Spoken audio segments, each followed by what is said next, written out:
एक छोटे से टाउन में लोगों को नदी किनारे पिकनिक मनाते हुए देखते हैं, लेकिन तभी अचानक बिना किसी इंसान के एक बोट नदी में तैरती हुई उनके करीब आई। लेकिन बोट के अंदर जो मिला वो देखकर ये लोग हैरान रह गए। इस बोट के अंदर एक बुरी तरह से गली सड़ी डेड बॉडी थी। ये शरीर बहुत ज्यादा बुरी हालत में था। जल्द ही वहाँ का पुलिस चीफ जॉन हॉकिंस वहाँ पहुँच गया। हॉकिंस के आने से पहले ही फोरेंसिक ऑफिसर कॉनी वहाँ पहुँच चुकी थी। उसने हॉकिंस को बताया कि डेड बॉडी बहुत बुरे हाल में है और इसके शरीर में हड्डियां तो हैं ही नहीं, सिर्फ मांस बचा है। ये बहुत अजीब सा केस था। ऐसा लग रहा था किसी ने हड्डियां निकाल ली हों, जो कर पाना आमतौर पर नामुमकिन सा लगता है। शरीर को पोस्टमार्टम के लिए भेज दिया गया। जेकब नाम के डॉक्टर ने शरीर का निरीक्षण किया। पूरी जांच पड़ताल के बाद जेकब ने हॉकिंस को बताया कि ऐसा ही लग रहा है कि किसी ने बड़े ही ध्यान से सारी हड्डियां निकाल ली हों। लेकिन सोचने की बात यह है कि ऐसा किया कैसे होगा उसने। जेकब को इस शरीर के अंदर एक मधुमक्खी जैसा कीड़ा भी मिला।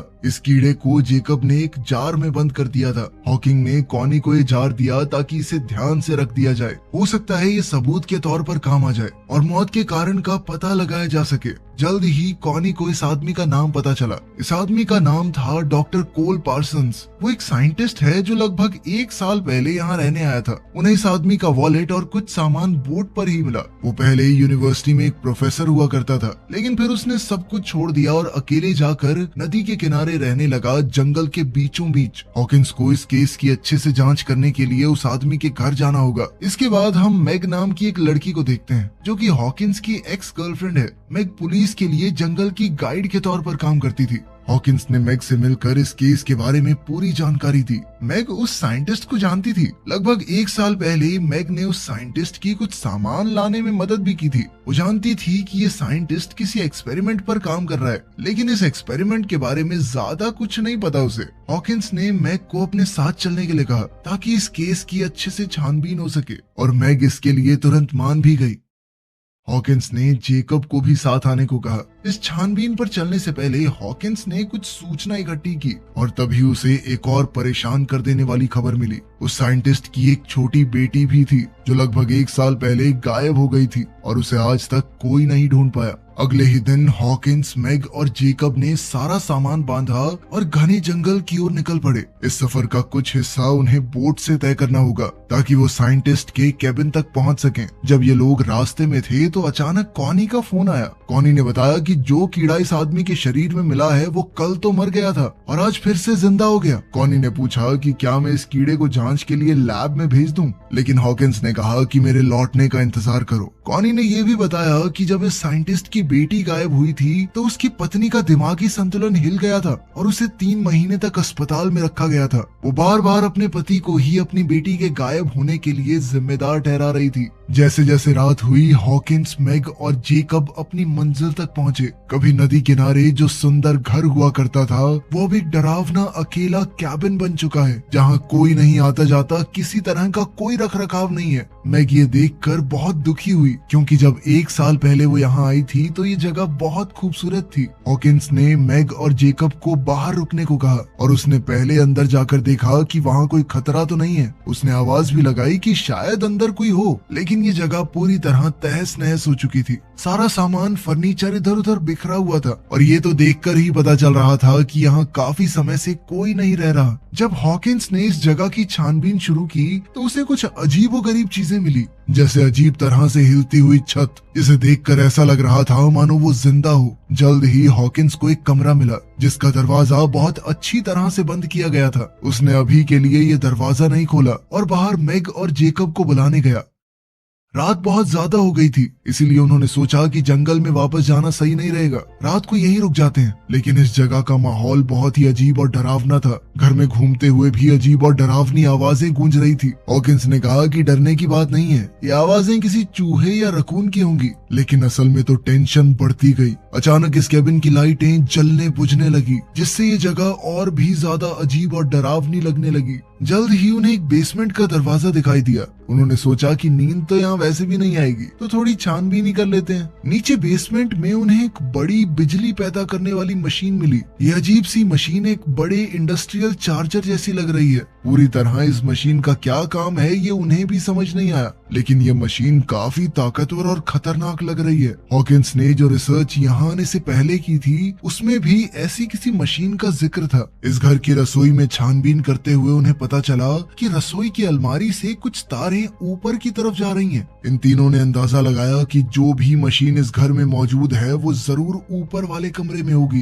खैर जो कमरा हॉकिंग को पहले बंद मिला था वो खुद ब खुद खुल गया। हॉकिन ने अपने दोस्तों को बुलाया और तीनों अंदर चले गए। दीवारों पर अजीबोगरीब फोटोज लगी हुई थी और तंत्र मंत्र से जुड़े हुए रहस्यमयी निशान बने हुए थे, लेकिन कुछ साइंस से जुड़ी चीजें भी थी। ये साइंस और काले जादू का एक मिक्सचर सा लग रहा था। वहाँ कुछ फोटोज तो बहुत ज्यादा दिल दहला देने वाली थी। वो लोग छानबीन कर ही रहे थे कि अचानक एक मकड़ी ने जेकब के मुंह पर काट लिया। डरा और घबराया हुआ जेकब अपने कमरे के बाहर भागा। हॉकिंस ने कॉनी को फोन किया और कहा कि पता लगाओ ये अजीबोगरीब घर किसने बनाया है, लेकिन छत से आ रही इलेक्ट्रोमैग्नेटिक रेडिएशन की वजह से उसके फोन का सिग्नल टूट गया। वहीं जेकब और हॉकिन के बीच में भी मैग को लेकर कुछ टेंशन थी। दरअसल हॉकिन से पहले मैग जेकब की गर्लफ्रेंड थी और वो आज भी कहीं ना कहीं उससे प्यार करता था। इस वजह से उन तीनों के बीच में माहौल थोड़ा अजीब हो गया। जैसे ही वो लोग सोने की तैयारी करने लगे, हॉकिन का कहना था कि उन तीनों को एक ही कमरे में रुकना चाहिए ताकि अगर कोई भी खतरा आए तो वो लोग मिलकर उसका सामना कर सकते हैं। लेकिन मैग ने कहा कि देखो मुझे अपना खुद का कमरा चाहिए, मैं नहीं एडजस्ट कर सकती तुम लोगों के साथ। रात को जेकब बहुत बीमार हो गया, शायद उस मकड़ी के काटने की वजह से। कोई भी ठीक से नहीं सो पा रहा था। मैग हॉकिंस के कमरे में आ गई क्योंकि उसे लग रहा था कि इस जगह में कोई बहुत ही बुरी सी शक्ति है। हालांकि उसने आज तक जंगल में बहुत सी रातें अकेली बिताई हैं, लेकिन इस जगह का एहसास कुछ अलग सा है। कोई बहुत बुरी शैतानी शक्ति मौजूद है यहाँ पर। बातों बातों में ये दोनों करीब आ गए और इनके बीच में नजदीकियां बढ़ने लगी। तभी हम देखते हैं कि छत से खुद ब खुद एक सीढ़ी नीचे की तरफ आई। जेकब की हालत बद से बदतर होती जा रही थी। ऐसा लग रहा था मानो वो पूरी तरह से अपने वश में नहीं है। अचानक बाहर से कुछ आवाज आई। मैग और हॉकिंस ने जल्दी से कपड़े पहने। वो हथियार उठाकर बाहर निकले तो सामने एक औरत उनकी तरफ बंदूक ताने खड़ी थी। ये औरत कोई और नहीं बल्कि लिंडा है, डॉक्टर कोल पार्सन की बीवी, जो अपने गुमशुदा पति को ढूंढती हुई यहाँ आई थी। हॉकिंस ने उसे समझाया कि मैं पुलिस वाला हूँ और तुम्हारे पति की डेड बॉडी मिल चुकी है नदी के किनारे। लिंडा को समझ आ गया कि ये लोग उसे कोई नुकसान नहीं पहुंचाएंगे, तो उसने अपनी बंदूक नीचे कर ली। जब ये लोग बातचीत कर रहे थे तो मैग बेसमेंट में गई ताकि कैबिन की बिजली को वापस लाने का कोई तरीका ढूंढा जाए। तभी हमने वहाँ बच्ची की एक डरावनी परछाई देखी जो मैग का पीछा कर रही है। मैग को वहाँ एक गुड़िया मिली जिसे उसने अपने साथ रख लिया। तभी हॉकिंस ने देखा कि जेकब वहाँ नहीं है और वो उसे ढूंढने बाहर चला गया। बाहर जाकर उन्होंने देखा कि ऊपर वाले कमरे में कुछ अजीब सी आवाजें आ रही हैं। हॉकिंस, मैग और लिंडा छत की तरफ बढ़ने लगे तो देखा कि जेकब इस अजीबोगरीब मशीन में फंसा हुआ है। उन्होंने जेकब को खींचकर बाहर निकाला, लेकिन ऐसा लग रहा था मानो जेकब अब जेकब रहा ही नहीं। वो पूरी तरह से खोया खोया लग रहा था। इसी घटना के दौरान लिंडा को अपनी खोई हुई बेटी की आवाज सुनाई दी, जो ऊपर वाले कमरे से अपनी माँ को आवाज लगा रही है। जेकब को मशीन से निकालने के बाद हॉकिन और बाकी लोगों ने जेकब से सवाल पूछे कि ये मशीन आखिर शुरू कैसे हुई है और वो ऊपर वाले कमरे में क्या करने गया था। जेकब बेचारा घबराया और कमजोर सा लग रहा था। वो बार बार यही बात दोहरा रहा था कि मुझे नहीं पता ये सब कैसे हुआ।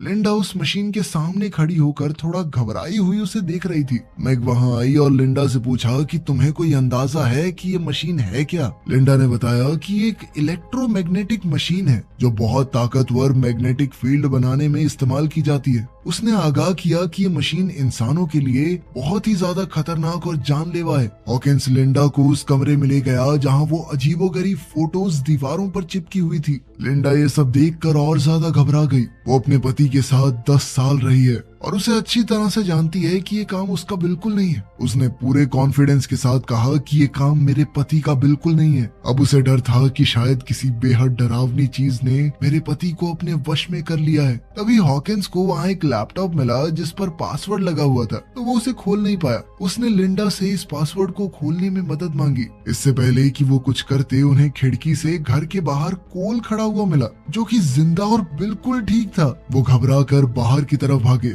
और समझ गए कि ये कोई भ्रम नहीं है, कोल सच में जिंदा है। गुस्से में लिंडा ने कोल को एक जोरदार थप्पड़ दे मारा, लेकिन कोल ने कोई उल्टा जवाब नहीं दिया। उसने कहा कि तुम्हारा गुस्सा जायज है और मारो चाहे मुझे। अंदर चलकर सब लोग आराम से बैठ गए। हॉकिंस ने कोल से पूछा कि तुम इतने वक्त से कहाँ पर थे और यहाँ क्या हुआ, ये घर ऐसी हालत में क्यों है। उसने नदी के पास बोट में मिली डेड बॉडी के बारे में भी कोल को बताया। कोल इन सब बातों को हंसकर टाल रहा था। उसने मशीन के बारे में किसी भी सवाल का सीधा जवाब नहीं दिया। पुलिस स्टेशन में कॉनी लगातार हॉकिंस से संपर्क करने की कोशिश कर रही थी। जो मक्खी उस लाश के शरीर में मिली थी वो जिंदा तो हो ही गई थी, लेकिन अब वो 2 मक्खियों में बदल चुकी है। इसकी वजह कोल की वो मशीन हो सकती है। वहीं हम देखते हैं कि जेकब की हालत अब बद से बदतर होती जा रही थी। उसके शरीर में डरावने बदलाव शुरू हो गए थे। नाखूनों के ऊपर नए नाखून उगने लगे, जल्द ही नए दांत भी, और हड्डियों के ऊपर हड्डियां उगने लगी। वो बहुत तेजी से बदल रहा था। ये सब कुछ शायद उस मशीन की रेडिएशन की वजह से हुआ है।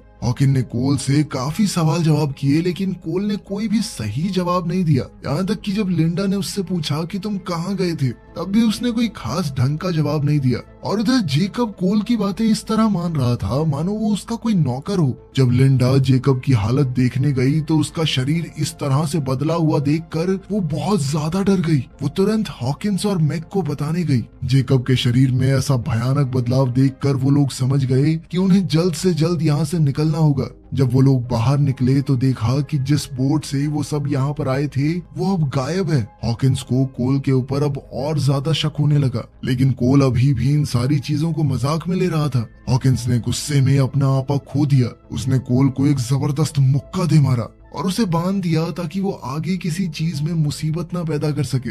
लिंडा ने कहा कि हमें थोड़ा ढूंढना चाहिए, यहाँ आसपास कोई तो होगा ही जो यहाँ से बाहर निकलने में हमारी मदद कर सके। हॉकिंस और मैग आसपास लोगों की तलाश में वहाँ से निकल गए। वो जल्द ही एक कैंपिंग साइट पर पहुंचे जहाँ बहुत सारा सामान पड़ा था। रहने खाने की जगह भी थी, लेकिन इस कैंप के अंदर बहुत सारी सड़ी गली डेड बॉडीज पड़ी हैं, जिन्हें देखकर वो दोनों तुरंत वहाँ से दूर भागे। ये घिनौना दृश्य देखकर मैग उल्टियां करने लगी। हॉकिंस ने उसे शांत करने की कोशिश की, लेकिन इसी दौरान मैग ने भावुक होकर कहा कि मैं प्रेग्नेंट हूँ, मेरे पेट में तुम्हारा ही बच्चा है। इस वक्त कैबिन में लिंडा कोल के साथ अकेली थी। लिंडा ने जब सच की कड़ियों को जोड़ना शुरू किया तब उसे समझ आया कि कोल ने बहुत सी सच्चाई सबसे छुपा कर रखी है। उसने कोल के लैपटॉप के पासवर्ड में टिंकर बेल डाल दिया, जिससे लैपटॉप तुरंत खुल गया। दरअसल कोल उसे पहले इसी नाम से पुकारा करता था। थोड़ी छानबीन के बाद उसे लैपटॉप में कुछ डरावनी वीडियोस मिली, जिसमें कोल ने कई लोगों पर एक्सपेरिमेंट किया। हर आदमी जो उस मशीन से गुजरा वो अपने अंदर एक बुरी शक्ति के साथ बाहर आया, जैसे कि कोई बुरी ताकत उनके ऊपर कब्जा कर लेती हो। लिंडा को ये भी पता चला कि कोल खुद भी इस मशीन से गुजर चुका है और नदी के किनारे जो लाश मिली थी वो सच में कोल की ही है। और अब जो कोल उनके सामने है वो उसका पति नहीं, एक वैश्य दरिंदा है जिसे इस मशीन ने बनाया है। इन वीडियोस में उसने ये भी देखा कि कोल ने अपनी खुद की बेटी को भी इस भद्दे एक्सपेरिमेंट में बलि चढ़ा दिया। इसी बीच कोल ने लिंडा को उस कमरे में बंद कर दिया ताकि वो उसके काम में अड़चन न डाल पाए। जब हॉकिंस और मैग वापस लौटे उन्होंने देखा कि कोल वहाँ से गायब है। हॉकिंस ने मैग को बाहर ही इंतजार करने को कहा ताकि वो अंदर जाकर देखे कि कोई खतरा तो नहीं है। उसने अपनी बंदूक उठाई और अंदर गया। जेकब का शरीर अचानक अंदर से खुलने लगा और एक खतरनाक जीव उसके बचे हुए शरीर से बाहर निकल आया, जिसने तुरंत हॉकिंस पर हमला कर दिया। हॉकिंस ने अपनी पूरी ताकत से इस दानव का सामना किया। ठीक तभी मैग अंदर आ गई और इस दानव पर गोली चला के उसे मार गिराया। इस भयानक दृश्य को देखकर हॉकिंस ने फैसला किया कि उन्हें इस मशीन को खत्म करना होगा ताकि ये पागलपन खत्म किया जा सके। उसने मैग की सुरक्षा के लिए उसे बाहर भेजा और मशीन को जलाने की तैयारी करने लगा। इसके लिए उसने पेट्रोल और देसी बमों का इस्तेमाल किया। जल्द ही लिंडा उस कमरे से बाहर निकल आई, हाथ में कुल्हाड़ी लिए। वो कोल को किसी भी हालत में खत्म कर देना चाहती थी। जब वो बेसमेंट में पहुंची तो उसने देखा कि उसकी बेटी मशीन के अंदर जा रही है। भावुक होकर लिंडा भी मशीन के अंदर चली गई और इस खतरनाक ताकत का शिकार बन गई। बाहर इसी महीने शिकार हुए लोग जंगल में कहीं कहीं से कैबिन की तरफ बढ़ने लगे। मैग जितने लोगों को मार सकती थी उन्हें मारती रही, लेकिन कोई फायदा नहीं था क्योंकि जंगल से ये अजीबोगरीब इंसान बहुत ज्यादा तेजी से बाहर आने लगे। उधर बेसमेंट में हॉकिंस को पेट्रोल मिला और वो उसे उठाकर ऊपर वाले कमरे में जाने लगा। अब लिंडा का शरीर भी काफी हद तक बदल चुका था, जिस वजह से मैग को मजबूरी में उसे भी गोली चलाकर खत्म करना पड़ा। ऊपर वाले कमरे में हॉकिंस और कोल के बीच हाथापाई शुरू हो गई। कोल ने हॉकिंस की 2 उंगलियां मुंह से काटकर अलग कर दी। हॉकिंस ने एक लोहे की रॉड से कोल का सर कुचल दिया। मौका मिलते ही हॉकिंस ने मशीन को आग लगा दी। आग बहुत जल्दी फैलने लगी थी, इसलिए हॉकिंस ने चिल्लाकर मैग को बाहर जाने के लिए कहा। मैग तो बाहर चली गई, लेकिन कोल दोबारा उठ गया और उसने हॉकिंस को पकड़ लिया ताकि वो बचकर न जा पाए। एक बड़े धमाके से पूरा घर उड़ गया और सब कुछ तबाह हो गया, लेकिन हॉकिंस ने उसे रोकने के चक्कर में अपनी जान कुर्बान कर दी। अब मैग अकेली रह गई थी और हर तरफ से अपने ऊपर हमला होता देखकर वो सुन्न पड़ गई। 8 महीने बाद हम देखते हैं कि मैग अपने घर पर एकदम सही सलामत है। कॉनी उसके पास आई ताकि हॉकिंस का कुछ सामान उसे दे सके। जैसे ही कॉनी सामान देकर गई, उसने ये सारा सामान जला दिया। इसके बाद हमने देखा कि मैग का सड़ा गला शरीर पेड़ के नीचे पड़ा था, जिससे पता चलता है कि असली मैग तो मर चुकी है। ये मशीन का बनाया हुआ एक बहरूपिया है और ये पक्की बात है कि